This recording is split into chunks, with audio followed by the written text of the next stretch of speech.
جس کی وجہ سے یہ خوبصورت علاقہ، یہ زرخیز علاقہ، یہ بہت اچھا علاقہ، بہت اچھے لوگ رہنے والے ادھر، ہر قبیلے برادری کے. یہ وہ ترقی کی منزلیں نہیں طے کر سکا جو اس کو کرنی چاہیے تھی. اللہ سے دعا ہے کہ موجودہ جو آرمی چیف ہے ہمارے فیلڈ مارشل عاصم منیر صاحب، جناب بابر ظہیر سدھو، اور نیوی کے کمانڈر جناب ہمارے یہ اشرف صاحب، شہباز شریف صاحب، میاں نواز شریف تو خیر نہیں ہے، وہ تو اوپر ہے. ہاں، ان کی موجودگی میں انشاءاللہ مجھے میرا دل گواہی دیتا ہے یہ لائن کنٹرول باقی نہیں رہے گی انشاءاللہ. اور ہم سب اپنی فوج کے ساتھ انشاءاللہ فاتحانہ انداز میں آگے داخل ہوں گے انشاءاللہ. اس لیے کہ کشمیر کے اندر جو ظلم و ستم آج کل مودی حکومت کر رہی ہے، مسلمان خلاف لوگوں کے گھروں کو ڈائنیمیٹ سے اڑایا جا رہا ہے. اور ساتھ یوتھ والوں، آپ کی ایک ذمہ داری ہے، یہ جو آزاد کشمیر کے اندر پاکستان گریز رجحانات کچھ عرصے سے پیدا کیے جا رہے ہیں، اس کا خاتمہ کر رہا ہوں. کہتے ہیں فوج کو ہٹا دو تو دشمن کو کون روکے گا؟ ٹھیک ہے، ہم سارے کریں گے، ہم ٹرینڈ تو نہیں ہے، ہمارے پاس وہ اثر تو نہیں ہے جو فوج کے پاس ہوتا ہے. ہم بھی اس فوج کے ساتھ ہیں، فوج ہمارے ساتھ ہے، ہمیں اپنی فوج پر فخر ہے.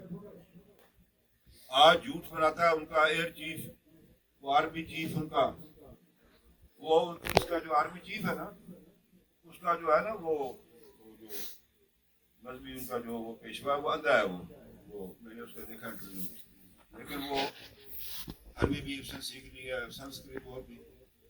اس کے پاس یہ گیا آرمی چیف، یہ آپریشن پہلے یا اس کے بعد گیا، تو اس نے اس کو کہا کہ میں تجھے منتر دے رہا ہوں جو رام کو دیا گیا تھا سیتا کو لینے کے لیے. یہ تجھے میں منتر دے رہا ہوں، تو نے پی ہو کے یعنی آزاد کشمیر پر تو نے قبضہ کرنا ہے. میں کہا جو چیز ہمارے پاس ہے قرآن کریم، میں نے جواب اس کو لکھا، اس کا کوئی توڑ نہیں ہے. مسلمان پر کوئی یہ چیز اثر ڈالی ہے. شرط یہ ہے کہ مسلمان صرف اللہ کے دین کی سربلندی کے لیے لڑے، کوئی زمین کے لیے، کوئی ذاتی مفاد کے لیے نہ لڑے. اللہ کے دین کے سر کو لڑیں گے انشاءاللہ اللہ کے دین کے سربلندی. یہ دیکھتے نہیں آپ ہندوستان میں کیا مسلمانوں کے ساتھ ہو رہا ہے آج کل، کشمیر کے اندر کیا ہو رہا ہے.